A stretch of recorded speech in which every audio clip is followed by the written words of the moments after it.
الحمدللہ رب العالمین والصلاة والسلام علی سید المرسلین اما بعد فاعوذ باللہ من الشیطان الرجیم بسم اللہ الرحمن الرحیم قال اللہ تبارک و تعالی فی القرآن المجید والفرقان الحمید لا تجعلوا دعاء الرسول بینکم کدعاء بعضکم بعضا صدق اللہ العلی العظیم ان اللہ وملائکتہ یصلون علی النبی یا ایہا الذین آمنوا صلوا علیہ وسلموا تسلیما الصلاة والسلام علیک یا رسول اللہ وعلی آلک واصحابک یا سیدی یا حبیب اللہ الصلاة والسلام علیک یا سیدی یا حبیب وعلی آلک واصحابک یا سیدی یا حبیب سنت الاعتکاف عثمان مدنی صاحب آ گیا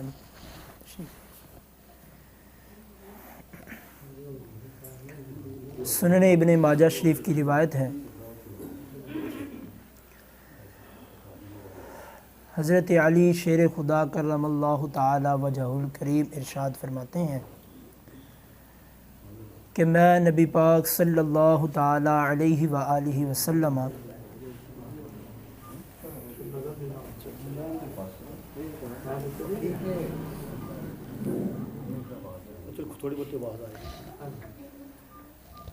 حضرت علی رضی اللہ تعالی عنہ ارشاد فرماتے ہیں کہ میں نبی پاک صلی اللہ تعالی علیہ وآلہ وسلم کے ساتھ مکہ المکرمہ کے گرد و نواح میں نکلا۔ فرماتے ہیں فَمَسْتَقْبَلَهُ شَجَرٌ وَلَا حَجَرٌ إِلَّا وَهُوَ يَقُولُ السلام علیکہ یا رسول اللہ۔ سبحان اللہ۔ کہتے ہیں ہم جس درخت بھی اور جس پتھر کے پاس سے گزرتے تھے وہ السلام علیکہ یا رسول اللہ کہہ کے حضور پہ سلام عرض کرتا ہے۔ سبحان اللہ۔ اللہ تبارک و تعالی ہمیں بھی نبی پاک صلی اللہ تعالی علیہ وآلہ وسلم پر کثرت کے ساتھ درود پاک پڑھنے کی توفیق عطا فرمائے۔ صلو علی الحبیب صلی اللہ تعالی علی محمد صلی اللہ تعالی علیہ وآلہ وسلم۔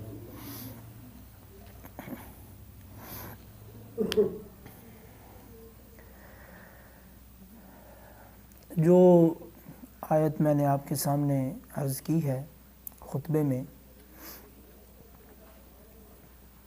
اس سے ایک اہم مسئلہ ثابت ہوتا ہے، وہ آپ کے سامنے عرض کرنا ہے۔ اس سے پہلے ایک عمومی بات اپنے ذہن میں بٹھا لیجئے کہ جب بھی کوئی مسئلہ عرض کیا جائے یا کوئی عقیدہ عرض کیا جائے تو سوال ہوتا ہے کہ اس پہ دلیل کیا ہے آپ کے پاس؟ دلیل کیا ہے آپ کے پاس؟ تو چیز جو عقیدہ ہے یا جو مسئلہ ہے وہ جس نوعیت کی ہوگی دلیل بھی اسی نوعیت کی ہوگی۔ یہ بڑی سمجھنے والی بات ہے۔ مثال کے طور پر ایک کام کو ہم یہ کہہ رہے ہیں کہ یہ صرف جائز ہے یا مستحب ہے کہ کر لیں تو بھی ٹھیک ہے، نہیں کرتے تو بھی ٹھیک ہے، تو اس پہ سامنے والا اس بات پہ بضد ہو جاتا ہے کہ وہ کہتے ہیں نہیں قرآن پاک سے دکھاؤ، قرآن پاک میں واضح لفظوں کے ساتھ وہ حکم ہونا چاہیے پھر ہم مانیں گے۔ بھئی اگر قرآن پاک میں واضح لفظوں کے ساتھ اس چیز کا حکم موجود ہوتا وہ چیز پھر فرض ہو جاتی، وہ مستحب تو رہنی نہیں تھی۔ اگر دلیل آپ اتنے اونچے دعویٰ ہم کر رہے ہیں بہت نچلے لیول کا کہ جائز ہے صرف، یا جو اس بات کو نہیں مانتا آپ کم از کم اسے بدعتی یا مشرک تو نہ کہیں، تو لیکن سامنے والے کا مطالبہ ہوگا نہیں واضح لفظوں میں قرآن پاک سے دلیل چاہیے، بخاری شریف سے واضح لفظوں میں دلیل چاہیے۔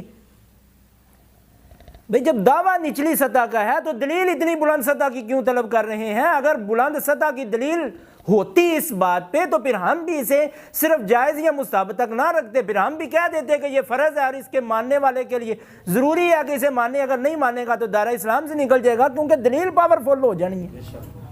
اگر واضح لفظوں میں قرآن پاک سے اتنی بلند دلیل مل جائے گی تو پھر وہ جائز ناجائز تک یا جائز اور مستحب تک یا نفل تک تو بات نہیں رہنی، وہ چیز تو پھر فرض ہو جائے گی۔ لہذا جیسا دعویٰ ہوگا دلیل بھی اس کی ویسی ہی دی جائے گی، یا جیسی دلیل ہوگی اس سے ثابت ہونے والی چیز کا حکم بھی وہی ہوگا۔ اس میں یہ احتمال بھی ہے، اس دلیل میں یہ احتمال بھی ہے، یہ بھی احتمال ہے، تو اسی وجہ سے تو کہہ رہے ہیں اتنے احتمالات کی وجہ سے کہ کم از کم آپ ایک احتمال کو مان کے اسے جائز تو مانیں، اسے بدعت تو نہ کہیں، اسے شرک تو نہ کہیں۔ نہیں، وہ کہتے ہیں زیادہ احتمال ہے، صرف ایک ہی اس میں احتمال ہونا چاہیے تھا جو آپ بیان کر رہے ہیں، تو اگر بھئی وہ صرف ایک ہی احتمال ہوتا جو ہم بیان کر رہے ہیں اس قرآن کی آیت میں یا اس حدیث پاک میں، تو پھر صرف وہ جائز اور مستحب تک بات نہیں رہنی تھی، پھر وہ فرض ہو جانی تھی۔ سبحان اللہ۔ لہٰذا یہ ہمیشہ کے لیے کسی بھی مسئلہ کے بارے میں یہ بات اپنے ذہن میں بٹھا لیجئے کہ جب بھی کوئی دلیل دی جاتی ہے تو دعوے کے مطابق ہوتی ہے۔ دعویٰ اگر بلند ہوگا کہ یہ چیز ہی کرنا فرض ہے، کوئی نہیں کرے گا تو کفر ہے، کوئی نہیں مانے گا تو کفر ہے، تو واضح لفظوں میں قرآن و حدیث سے دکھایا جائے گا، اور حدیث بھی احادیث متواترہ سے دکھایا جائے گا۔ اور جب مسئلہ کوئی دعویٰ اتنا بلند نہیں ہے تو پھر دلیل بھی اتنے واضح لفظوں کے ساتھ قرآن و حدیث سے نہیں ملتی اس کی۔ اگرچہ میں جو عرض کر رہا ہوں، ہم تو انشاءاللہ قرآن و حدیث سے اس کے دلائل بیان کریں گے، جو میں عرض کرنا چاہ رہا ہوں اس کے دلائل عرض کرتا ہوں۔ میرا جو موضوع ہے وہ یہ ہے کہ نبی پاک علیہ الصلاۃ والسلام کو پکارا جا سکتا ہے کہ نہیں پکارا جا سکتا۔ اس کی چند ایک صورتیں بنا کے تو ان چند صورتوں کے مطابق میں آپ کو دلائل عرض کرنے کی کوشش کرتا ہوں۔ پہلی چیز، نبی پاک علیہ الصلاۃ والسلام کی حیات ظاہری میں آپ کو یا رسول اللہ کہہ کے پکارنا۔ دوسری چیز، نبی پاک صلی اللہ تعالی علیہ وآلہ وسلم کے وصال ظاہری کے بعد یا رسول اللہ کہہ کے آپ کو پکارنا۔ تیسری چیز، نبی پاک صلی اللہ تعالی علیہ وآلہ وسلم سے ڈائریکٹ کوئی چیز مانگنا۔ اور چوتھی چیز کہ کیا دعا میں یا رسول اللہ انظر حالنا یا رسول اللہ کہہ کے نبی پاک علیہ الصلاۃ والسلام کو پکارا جا سکتا ہے، دعا میں یا رسول اللہ کہہ کے یہ پکارنا جائز ہے کہ نہیں جائز؟ ان چار باتوں پہ میں انشاءاللہ آپ کے سامنے کچھ چیزیں عرض کرنے کی کوشش کرتا ہوں۔ قرآن مجید میں اللہ تبارک و تعالی ارشاد فرماتا ہے، لا تجعلوا دعاء الرسول بینکم کدعاء بعضکم بعضا، میرے محبوب کو تم ایسے نہ پکارو جیسے تم آپس میں ایک دوسرے کو پکارتے ہو۔ ظاہر ہے قرآن پاک کا یہ حکم نبی پاک علیہ الصلاۃ والسلام کی ظاہر حیات طیبہ کے لیے تو نہیں ہے۔ قرآن پاک کے احکامات حضور کی ظاہری حیات طیبہ میں بھی تھے، اور ظاہری حیات طیبہ کے بعد بھی قرآن پاک کے احکام تو ہیں۔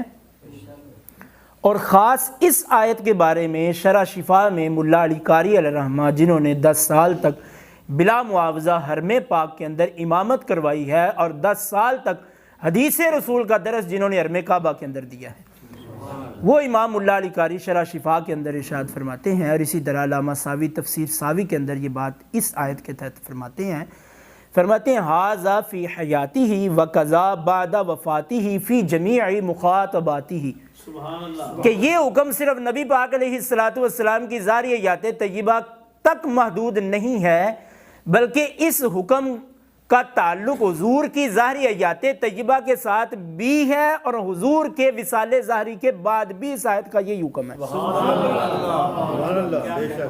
لہذا جو حکم اس وقت تھا وہی حکم اب ہے۔ اب اس آیت کا مطلب کیا ہے کہ پکارنا کیسے ہے؟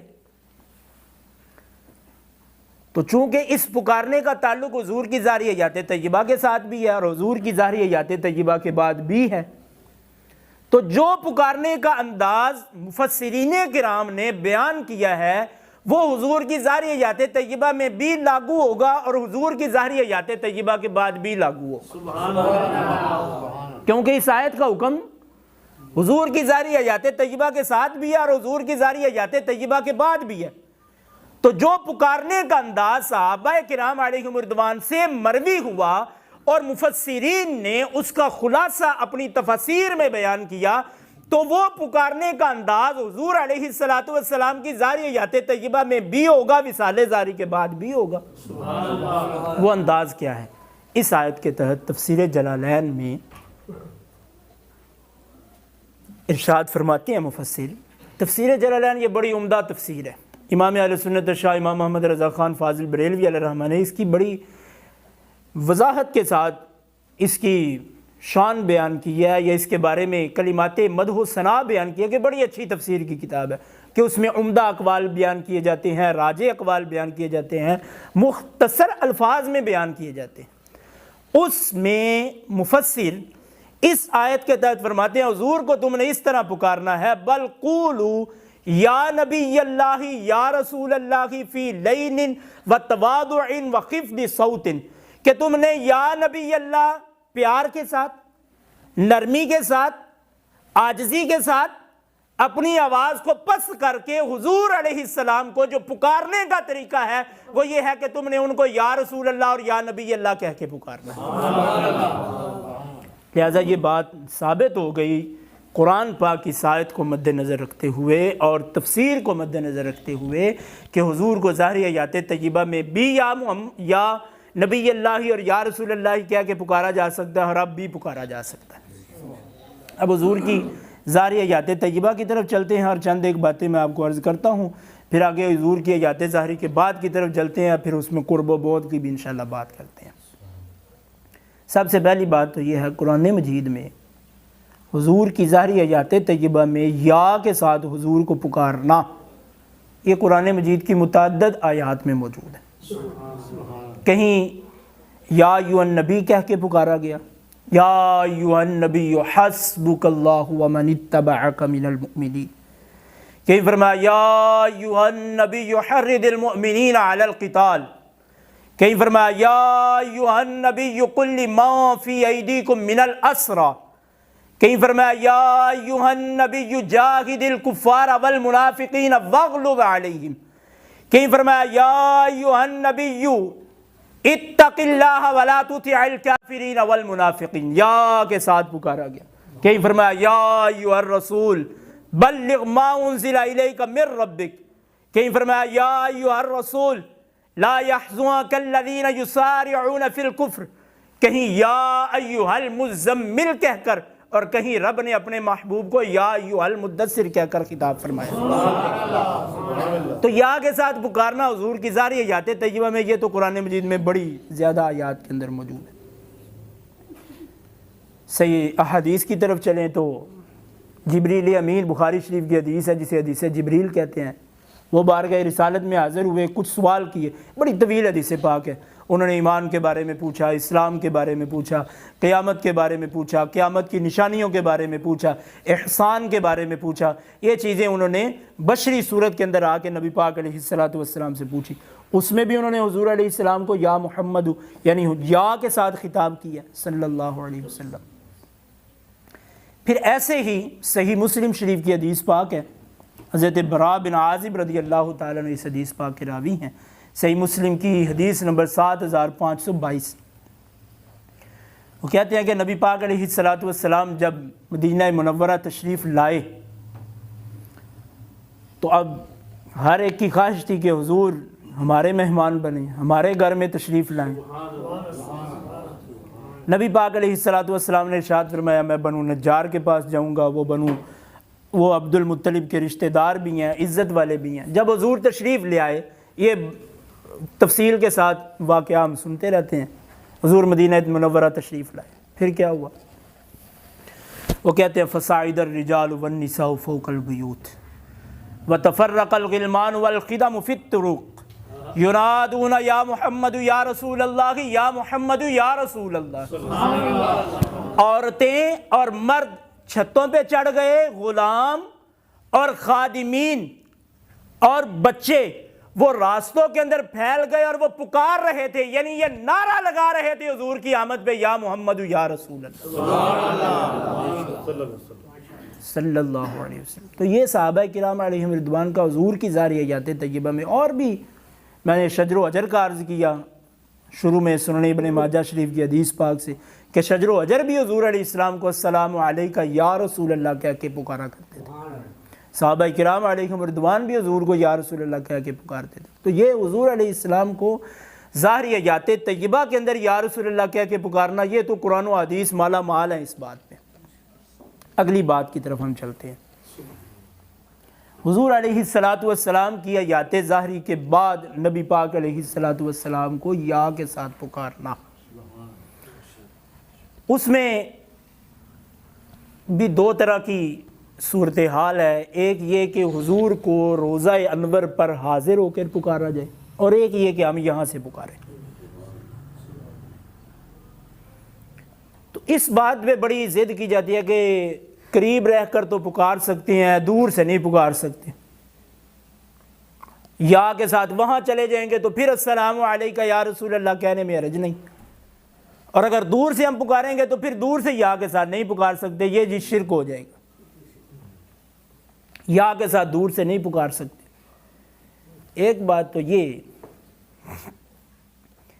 کہ یہ عربی گرامر کی کس کتاب میں یہ اصول لکھا ہے کہ یا کے ساتھ قریب سے پکار سکتے ہیں، دور کے ساتھ نہیں پکار سکتے؟ عربی گرامر کی ہر کتاب میں جو اصول نحو پر لکھی جاتی ہے، ہر کتاب میں یہ بات لکھی جاتی ہے یا للقریب والبعید، کہ یا کے ساتھ کسی کو پکارنا ہو تو قریب سے بھی یا کے ساتھ پکارا جا سکتا ہے، اور یا کے ساتھ کسی کو پکارنا ہو تو دور سے بھی کسی کو یا کے ساتھ پکارا جا سکتا ہے۔ تو اگر یا کے ساتھ کسی کو دور سے پکارنا شرک ہوتا ہے تو یہ جو نحو بیان کرنے والے، جو گرامر عربی بیان کرنے والے جس کی مدد سے قرآن و حدیث کو سمجھا جاتا ہے، اور جو تمام مدارس کے اندر، ہر طرح کے مکتبہ فکر کے مدارس کے اندر جو یہ نحو کے اصول پڑھائے جاتے ہیں، تو یہ سارے کے سارے پھر نحو بنانے والے اور نحو کے اصول وضع کرنے والے یہ سارے کے سارے تو پھر معاذ اللہ بدعتی و مشرک ہو گئے، جبکہ وہ کہہ رہے ہیں کہ یا کے ساتھ قریب سے بھی پکارا جا سکتا ہے، دور سے بھی۔ دوسری بات، اس مسئلہ سے ہٹ کے میں یہ بڑے وثوق کے ساتھ عرض کر رہا ہوں آپ کو، اس مسئلہ سے ہٹ کے کوئی بھی ایک بات ایسی دکھا دی جائے کہ جو قریب رہ کے کی جائے تو شرک نہیں ہوتا، دور رہ کے کی جائے تو شرک ہو جاتا ہے، کوئی ایک بات نہیں ملے گی۔ کیوں؟ اس لیے کہ جو شرک ہے وہ قریب رہ کے کریں تو بھی شرک ہے، دور رہ کے کریں تو بھی شرک ہے۔ ایسے تو نہیں نہ ہو سکتا کہ قریب رہ کے کریں تو اب اللہ کا شریک نہیں ٹھہرانا پایا جا رہا، دور رہ کے کریں گے وہی کام تو اللہ کا شریک بنانا ٹھہرایا جائے گا، کیونکہ شریک بنانا یہ تو شرک ہے، اور شرک جہاں بھی کیا جائے وہ شرک ہی ہوتا ہے۔ یہ تو نہیں کہ مکے مدینے میں رہ کے شرک کریں گے تو شرک نہیں ہوتا، اور علی پور میں رہ کے شرک کریں گے تو شرک ہو جائے گا۔ جو شرک ہے وہ مکے مدینے میں بھی شرک ہے، وہ علی پور چٹھا میں رہ کے کریں گے تب بھی شرک ہی ہوگا، اور جو شرک نہیں ہے وہ اگر علی پور چٹھا میں شرک نہیں ہے تو مکے مدینے میں بھی شرک نہیں ہو سکتا، اور اگر وہ حضور کے روزے پہ جا کے یا کے ساتھ قریب سے حضور کو پکارا جائے تو شرک نہیں ہوتا، تو دور سے رہ کے اگر حضور کو یا کے ساتھ پکارا جائے تو بھی شرک نہیں ہوتا۔ شرک کا کیا مطلب ہوتا ہے؟ شرک کا مطلب ہوتا ہے اللہ کا شریک ٹھہرانا۔ شرک کا مطلب ہوتا ہے اللہ کا شریک ٹھہرانا، اللہ کے علاوہ کسی کو واجب الموجود وجود ماننا، اللہ کے علاوہ کسی اور کو عبادت کا مستحق ماننا، یہ شرک ہے۔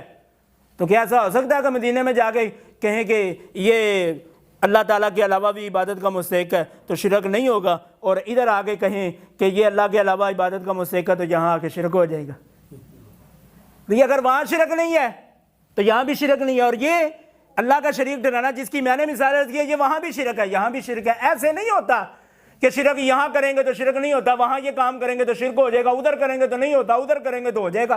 جو شرک ہے وہ اللہ کا شریک ٹھہرانا، وہ ہر جگہ پہ شرک ہے، اور جو شرک نہیں ہے تو اس کے اندر بھی یہ قرب و بعد کی کوئی تخصیص نہیں ہوتی، وہ جہاں بھی کیا جائے وہ شرک نہیں ہوتا۔ اور جب یا رسول اللہ حضور کے روضہ انور پہ حاضر ہو کے پکارا جائے تو شرک نہیں ہوتا، تو دور سے رہ کے بھی اگر حضور کو یا رسول اللہ کہہ کے پکارا جائے تو اس سے شرک لازم نہیں ہے۔ لہٰذا یہ قرب و بعد کی کوئی تخصیص نہیں ہے، ایسے تکے سے یہ تخصیص بنانے والی بات ہے، ورنہ اس میں کوئی اصل نہیں ہے۔ آگے اگلی حدیث پاک پیش کرنے سے پہلے میں نے شروع میں ایک بات عرض کی تھی، وہ میں اب دوبارہ تفصیل کے ساتھ عرض کرنا چاہتا ہوں، پھر میں اگلی آپ کو حدیث پاک سناتا ہوں۔ جب ہم کو بات کرتے ہیں تو ہم نے بخاری چوں کھاؤ نہیں، بخاری چاہی کو نہیں، لہذا بخاری کو نہیں تیسی نہیں بن دے۔ پہلی بات تو یہ ہے کہ کیا ہم نے کلمہ بخاری کا پڑھا ہے؟ نہیں۔ امام بخاری محدث ہیں، امیر المومنین فی الحدیث ہیں، اور حدیث کے موضوع پہ انہوں نے صحیح حدیثیں جمع کرنے کے لیے التزام کر کے صحیح بخاری لکھی، اس میں کوئی شک نہیں ہے، لیکن اس کا یہ مطلب ہے کہ ہم نے بخاری کا کلمہ پڑھا ہے، یہ ہم نہیں مانتے۔ جب کلمہ رسول اللہ کا پڑھا ہے تو پھر رسول اللہ کا فرمان چاہے بخاری میں مل جائے یا مسند امام اعظم میں مل جائے، چاہے وہ صحیح مسلم کے اندر مل جائے یا موطا امام مالک کے اندر مل جائے، چاہے وہ سنن ترمذی کے اندر مل جائے یا مسند امام احمد بن حنبل کے اندر مل جائے، حدیث رسول اللہ کا قول، حضور علیہ الصلوۃ والسلام کا فعل اور نبی پاک علیہ السلام کی تقریر جہاں بھی مل جائے گی، چاہے وہ بخاری میں مل جائے یا حدیث کی کہیں اور کتاب میں مل جائے، جیسے بخاری میں موجود احادیث رسول کو ماننا ضروری ہے، ایسے ہی کسی اور حدیث کی کتاب میں لکھی ہوئی وہ حدیثیں جو صحیح ہیں ان کو ماننا ضروری ہے۔ یہ کیا بات ہوئی کہ بخاری سے دکھائیں پھر ماننا، بخاری سے نہیں ملا تو پھر نہیں ماننا۔ دوسری بات، امام بخاری کو ٹوٹل کتنی حدیثیں آتی تھی؟ امام بخاری کو ٹوٹل کتنی حدیثیں آتی تھی؟ لاکھوں کی تعداد میں حدیث آتی تھی ان کو، 1,00,000 صحیح حدیث اور 2,00,000 غیر صحیح حدیث امام بخاری کو آتی تھی۔ ٹوٹل کتنی؟ 3,00,000 حدیثیں امام بخاری کو آتی تھی، 3,00,000 حدیثیں امام بخاری کو آتی تھی۔ اور بخاری کے اندر کتنی لکھی ہوئی ہیں؟ بخاری کے اندر جو حدیث کی تعداد ہے وہ 7-8 ہزار کے درمیان میں ہے۔ یہ کاؤنٹنگ بھی تک بنتی ہے جب بخاری کی ساری حدیثیں مانی جائیں، اور امام بخاری نے بعض دفعہ ایک حدیث کو بخاری شریف کے اندر 7 جگہوں پہ بھی ذکر کیا، ایک ہی حدیث ہے لیکن 7 جگہوں پہ ذکر کیا، اسے ایک حدیث ہے اسے 5 جگہوں پہ ذکر کیا، یعنی تکرار کے ساتھ، ڈبلنگ کے ساتھ ذکر کیا، اگرچہ اس کے فوائد ہیں، وہ جو دوسری جگہ پہ ذکر کیا اس سے کوئی اور مسئلہ نکالا ہے، وہ دوسری سند ذکر کر دیا، وہ اپنی جگہ پہ باتیں ہیں، لیکن حدیث وہی ہے، فرمان رسول وہی ہے جو پہلی جگہ پہ ذکر کیا، اگلی جگہ پہ بھی وہی ذکر کیا۔ یہ جو تکرار کے ساتھ امام بخاری نے حدیثیں بیان کی، ان کو اگر ختم کر دیں تو ٹوٹل بخاری کے اندر بغیر تکرار کے جو حدیثیں بچتی ہیں وہ تقریباً 2,725 احادیث بنتی ہیں، 2,725 احادیث امام بخاری نے لکھی ہیں، یعنی تقریباً 3,000 حدیثیں۔ امام بخاری کو تو 3,00,000 حدیثیں آتی ہیں اور بخاری کے اندر صرف 3,000 ہیں، تو امام بخاری کی ان 3,00,000 میں سے صرف 3,000 کو ماننا جو امام بخاری نے باقی حدیثیں ان کو آتی تھی لیکن انہوں نے بخاری میں نہیں لکھی، کسی وجہ سے بھی نہیں لکھی انہوں نے، تو اب وہ حدیثیں کو نہیں لینی، یا اگر وہ حدیثیں کسی اور کتاب سے مل جاتی وہ کو نہیں ماننی۔ ہم نے کہنا نہیں، امام بخاری جڑیاں 3,000 حدیثیں لے کے دے گا بس ہم ہی مننا سوندے تو اگے پیچھے نہیں ہونا، یہ بات تو غلط ہے۔ لہذا یہ مطالبہ ہی غلط ہے کہ بخاری سے دکھاؤ، یہ مطالبہ ہی غلط ہے۔ 2 باتیں ہو گئیں اس مسئلہ پہ کہ بخاری سے دلیل دکھاؤ۔ تیسری بات، نماز جب شروع کرتے ہیں، نماز شروع کرتے سب سے پہلے کیا پڑھتے ہیں؟ ثنا، سب پڑھتے ہیں، سبحانک اللہم و بحمدک تبارک، ثنا پڑھتے ہیں۔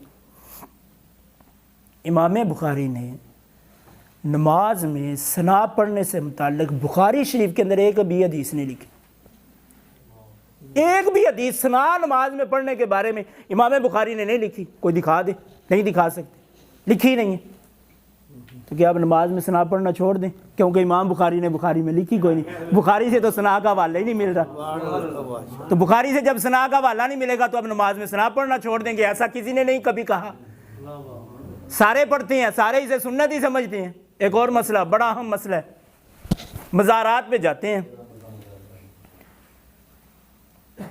صاحب مزار کو اگر کوئی سجدہ کرتا ہے اسے خدا نہیں سمجھتا، خدا سمجھ کے کرے تو یہ شرک ہے، اور خدا سمجھے بغیر اسے تعظیم کے قابل سمجھ کے کرے تو یہ حرام ہے۔ پہلے کو سجدہ عبادت کہتے ہیں کہ کسی کو اللہ کے علاوہ عبادت کے مستحق سمجھ کے سجدہ کیا، یہ سجدہ عبادت ہے، یہ شرک ہے۔ اور دوسرا عبادت کے مستحق نہیں اسے سمجھ رہا، اس کی تعظیم کی نیت سے اس کے لیے سجدہ کر رہا ہے، یہ بھی حرام ہے، اسے سجدہ تعظیمی کہتے ہیں۔ سجدہ تعظیمی حرام ہے۔ ان دونوں سجدوں میں صرف نیت کا فرق ہے، نیت اس کی عبادت کی کر لی تو شرک ہو جائے گا، نیت اس کی تعظیم کی کر لی تو حرام ہو جائے گا، حکم تھوڑا نرم ہو جائے گا، لیکن حرام بھی بہت سخت حکم ہے، لیکن شرک کے مقابلے میں حرام کا مرتبہ تھوڑا کم ہے، وہ اتنا سخت نہیں ہے جتنا شرک سخت ہے۔ تو اتنا اہم مسئلہ ہے یہ، اتنا نازک مسئلہ ہے سجدہ تعظیمی کہ صرف تھوڑی سی نیت کہ فرق کے ساتھ بندہ دائرہ اسلام سے نکل جاتا ہے۔ اس سجدہ تعظیمی کے حرام ہونے پہ امام بخاری نے صحیح بخاری کے اندر کوئی ایک بھی حدیث بیان نہیں کی۔ سجدہ تعظیمی کے حرام ہونے پہ امام بخاری نے صحیح بخاری میں ایک بھی حدیث پاک بیان نہیں کی، تو اب کوئی سجدہ تعظیمی کو جائز کہہ سکتا ہے؟ نہیں کہہ سکتا۔ تو اگر صرف یہی مطلب ہو کہ جو بخاری کے اندر لکھا ہے وہی صرف ہم نے ماننا ہے، اس کے علاوہ جو حدیث کی کتابوں کے اندر آیا ہے وہ ہم نے نہیں ماننا، پھر تو سجدہ تعظیمی کو جائز قرار دینا چاہیے، جبکہ سجدہ تعظیمی کو کوئی بھی جائز نہیں قرار دیتا۔ لہٰذا یہ بات شروع سے کرنا ہی غلط ہے کہ امام بخاری نے نہیں، بخاری سے دکھاؤ، بخاری سے دکھاؤ، نہیں مانتے، بخاری سے دکھاؤ، نہیں مانتے، بخاری میں نہیں لکھا تو نہیں مانتے، بخاری میں نہیں لکھا تو نہیں مانتے۔ بھائی بخاری، امام بخاری تو بہت سی حدیثیں ہیں اپنے ساتھ ہی لے کے چلے گئے، نہیں جتنی ان میں تھی، جتنی پہنچا سکے اتنی انہوں نے پہنچائی ہیں، بعض انہوں نے حدیثیں ضبط نہیں کی، یعنی تحریر میں نہیں لے کر آئے تو وہ نہیں ماننی، اب ان کا ماننا کوئی ضروری نہیں۔ یا قرآن پاک کی کوئی آیت یا وہی کوئی نازل ہوئی ہے یا رسول اللہ کا فرمان آیا ہے جو امام بخاری نے حدیث لکھی ہے، بس وہ ماننا، اس کے علاوہ کوئی نہ ماننا۔ اگر یہ بات ہو تو امام بخاری کے صحیح بخاری لکھنے سے پہلے پھر اس وقت کس حدیث کی کتاب پہ عمل کریں گے، یا اس وقت رسول اللہ کے کن اقوال و افعال پہ عمل کیا جائے گا۔ امام بخاری تو بعد میں آئے ہیں نا، اس سے پہلے بھی تو کچھ زمانہ گزرے نا، اس زمانے کے اندر تو بخاری نہیں تھی، تو پھر اس وقت حدیث پہ عمل کرنے کی کوئی ضرورت نہیں تھی کہ جدوں امام بخاری آؤ گے پھر ادو ویکھ لیں گے، ادو حدیثاں جڑیاں امام بخاری لکھ کے دین گے بس انہاں تے عمل کرنا، جڑیاں پہلاں لگ گئی وہ پور کرواؤ۔ حالانکہ اس سے پہلے امام بخاری سے پہلے صحابہ کا دور گزرا ہے، تابعین کا دور گزرا ہے، تبع تابعین کا دور گزرا ہے، اور ان ادوار کے افراد اس دور سے بہت درجے بڑھ کے رسول اللہ کی سنت پہ عمل کرنے والے ہیں۔ اب آئیے کہ رسول اللہ کی حیات ظاہری کے بعد حضور علیہ السلام کو دور سے پکار سکتے ہیں کہ نہیں پکار سکتے؟ امام بخاری کی کتاب الادب المفرد سے اس کا ایک حوالہ عرض کرتا ہوں۔ امام بخاری کی کتاب الادب المفرد سے حضرت عبد الرحمن بن سعد رضی اللہ تعالی عنہ راوی ہیں۔ الادب المفرد میں حدیث نمبر 959 کہتے ہیں ہم صحابی رسول، صحابی ابن صحابی حضرت عبداللہ بن عمر رضی اللہ تعالی عنہ کے پاس بیٹھے ہوئے تھے، جو حضرت عمر فاروق اعظم کے لخت جگر ہیں، ان کے پاس تھے۔ تو ہوا کیا؟ کہتے ہیں قال خادرت رجل ابن عمر، ابن عمر رضی اللہ تعالیٰ عنہ کا بیٹھے بیٹھے پاؤں سن ہو گیا، جیسے ہم کہتے ہیں پاؤں سو گیا، پاؤں سن ہو گیا ان کو۔ تو ان کے بعد جو لوگ بیٹھے ہوئے تھے ان میں سے ایک نے کہا فقال له رجل اذکر احب الناس الیک، ان کے پاس بیٹھے ہوئے ایک شخص نے کہا کہ آپ انہیں کیوں نہیں پکارتے جو لوگوں میں سب سے زیادہ آپ کو محبوب ہے؟ آپ کا پاؤں سن ہو گیا ہے، یہ مسئلہ بن گیا ہے آپ کو، تو اب یہ مسئلہ ختم کرنے کے لیے آپ ان کو کیوں نہیں پکارتے جو لوگوں میں سب سے زیادہ آپ کو محبوب ہے؟ تو رسول اللہ کے وصال ظاہری کے بعد دور سے ابن عمر نے کہا یا محمد، یا محمد۔ امام بہقی نے جو روایت بیان کی وہ کہتے ہیں، اس کے الفاظ یہ ہیں، وہ کہتے ہیں فَكَأَنَّمَا نُشِطَ مِنْ عِقَالٍ، جیسے ہی ابن عمر ارشاد فرماتے ہیں جیسے ہی میں نے رسول اللہ صلی اللہ علیہ وآلہ وسلم کو وصال ظاہری کے بعد دور سے پکارا کہ میرا پاؤں سن ہو گیا ہے، یہ ٹھیک ہو جائے، تو کہتے ہیں مجھے ایسے محسوس ہوا کہ میرا پاؤں کسی رسی کے ساتھ کسی قلعے پہ باندھا ہوا تھا، تو جیسے ہی میں نے حضور کو پکارا ہے تو وہ فوراً کھل گیا ہے رسہ میرا اور میرا پاؤں بالکل ٹھیک ہو گیا ہے۔ حضور علیہ السلام کو دور سے پکارنا صحابہ کرام علیہم رضوان کا طریقہ ہے۔ اور بات سنیے، جنگ یمامہ بڑی مشہور جنگ ہے جو ختم نبوت کے موضوع پہ ہوئی تھی، حضرت ابوبکر صدیق رضی اللہ تعالیٰ عنہ کے دور میں ہوئی۔ خالد بن ولید رضی اللہ تعالیٰ عنہ کو سپہ سالار بنا کے بھیجا گیا، بان جنگ بڑی سخت ہوئی۔ البدایہ والنہایہ جلد نمبر 9 صفحہ نمبر 369، تاریخ طبری جلد نمبر 3 صفحہ نمبر 293، الکامل فی التاریخ کے صفحہ نمبر 221 پہ یہ بات موجود ہے۔ بڑی سخت جنگ ہوئی، پھر کیا ہوا؟ پھر ہوا یہ، یعنی بڑی سخت جنگ ہوئی، خالد بن ولید کی بڑی تلواریں ٹوٹی ہیں وہاں، 18 بڑے صحابہ کرام علیہم رضوان وہاں جو حفاظ تھے وہ شہید ہوئے ہیں۔ رسول اللہ کی پوری زاری حیات طیبہ کے اندر اتنے صحابہ شہید نہیں ہوئے جتنے اس اکیلی جنگ کے اندر شہید ہوئے ہیں. اتنی سخت جنگ ہوئی, پھر فتح کیسے ہوئی؟ کہتے ہیں ثم نادا یا محمد. کہتے ہیں اس جنگ میں مسلمانوں کا طریقہ یہ تھا کہ جنگ یمامہ کے اندر دور یمامہ کے مقام پہ جو جنگ لڑی گئی حضور کے وصال زاری کے بعد وہاں سے صحابہ رسول اللہ کو پکارتے تھے, وہاں سے حضور کو پکارتے تھے. دور سے صحابہ کرام علیہم رضوان پکارتے رہے. ایک اور جنگ کا واقعہ فتوح الشام جلد نمبر 1 صفحہ نمبر 196 پہ سیدنا ابو عبیدہ بن جراح رضی اللہ تعالیٰ عنہ نے سیدنا کعب بن دمرہ کو 1000 افراد کے ہمراہ حلب کا جائزہ لینے کے لیے بھیجا. جب وہاں قریب پہنچے تو یہ اچانک 5000 افراد حملہ آور ہوئے. پھر 5000 بندے اور پیچھے چھپے ہوئے تھے, انہوں نے بھی حملہ کر دیا. تو صورتحال بڑی بے حد پریشان ہوگی. تو کعب بن زمرہ نے جھنڈا اوپر بلند کیا اور پھر بلند آواز سے پکارا کہ یا محمد یا محمد یا نصر اللہ انزل. کہتے ہیں میں نے حضور کو دور سے مدد کے لیے پکارا, اللہ تبارک و تعالیٰ نے ہمیں اس میں فتح عطا فرمایا. تو دور سے پکارنا کوئی اس میں مذائقے والی بات نہیں, کوئی حرج والی بات نہیں. اس موضوع کی آخری بات, 2 باتیں. ایک, امام زین العابدین رضی اللہ تعالیٰ عنہ کا واقعہ کربلا کے بعد کا قصیدہ بڑا مشہور ہے. آپ نے عربی میں کربلا سے نبی پاک علیہ السلام کو پکارا. اس کے آخری 2 اشعار کہتے ہیں یا رحمت للعالمین. دور سے حضور کو پکارا یا رحمت للعالمین انت شفیع المذنبین اکرم لنا یوم الحزین فضلا وجودا والکرم. اے رحمت للعالمین, آپ گناہ گاروں کی شفاعت کرنے والے ہیں, اس غم کے دن میں مجھ پہ بھی اپنا فضل فرمائیں. اور اگلے شعر میں عرض کرتے ہیں, کہتے ہیں یا رحمت للعالمین ادرک لزین العابدین. یا رحمت للعالمین ادرک لزین العابدین محبوس ایدی الظالمین فی موکب المزدہم.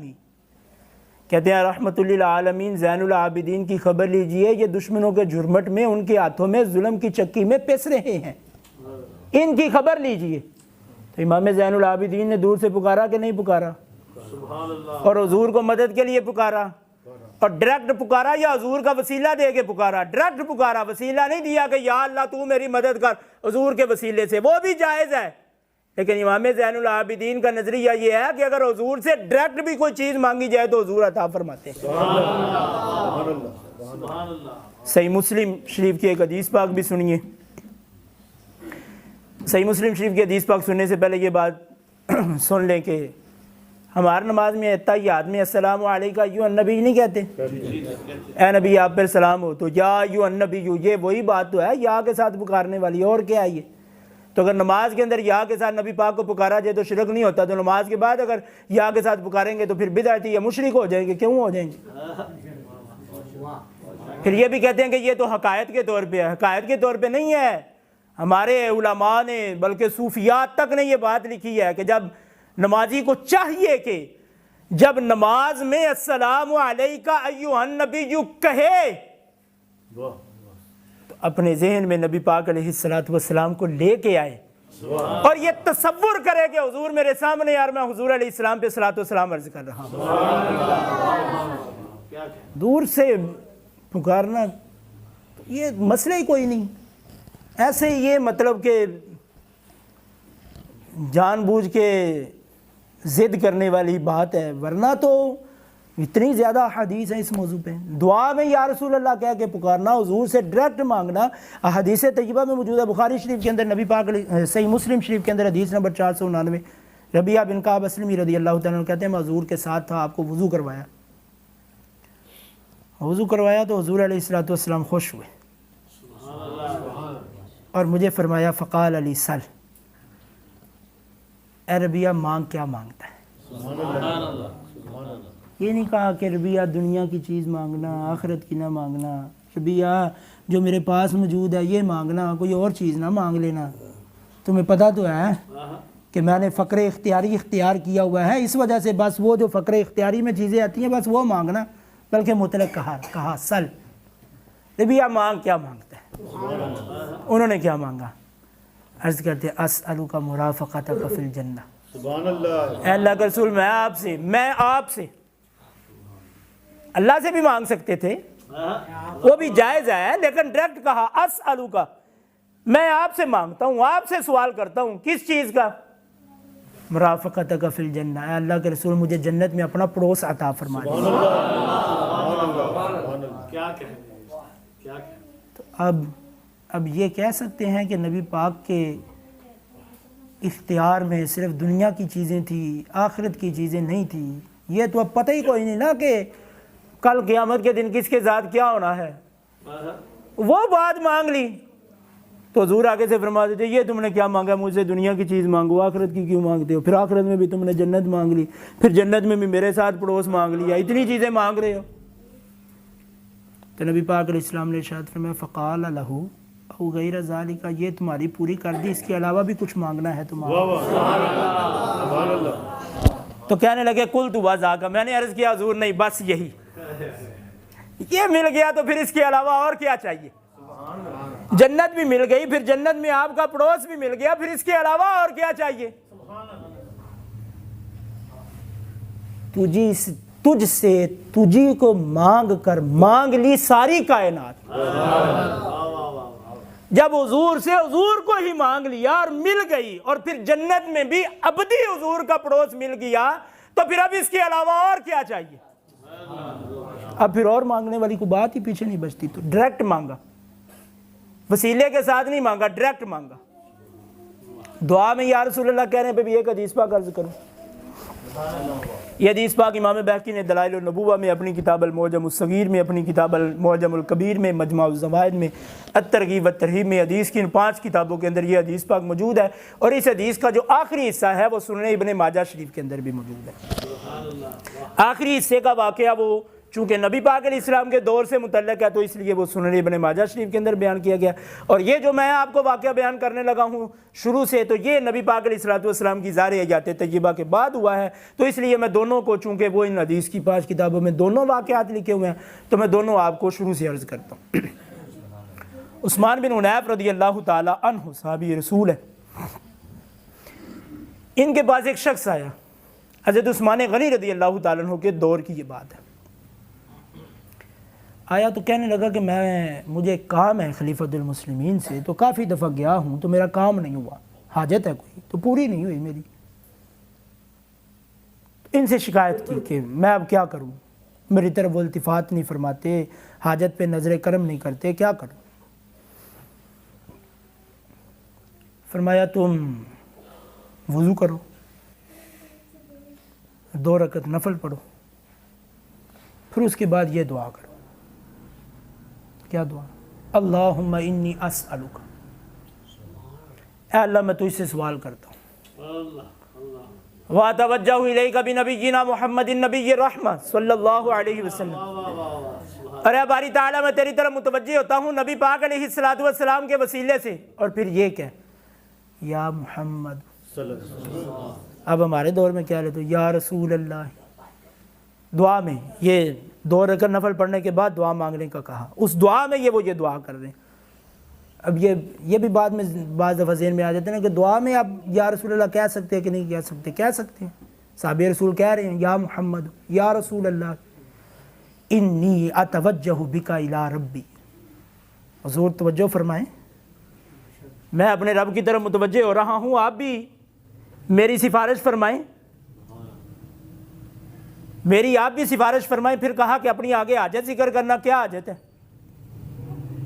کہتے ہیں یہ جو انہوں نے مجھے طریقہ بتایا تھا اس کے مطابق میں نے وضو کیا، پھر نفل پڑھے، پھر یہ دعا مانگی حضور کے وسیلے سے بھی، اور حضور کو خطاب کر کے بھی دعا میں ڈائریکٹ۔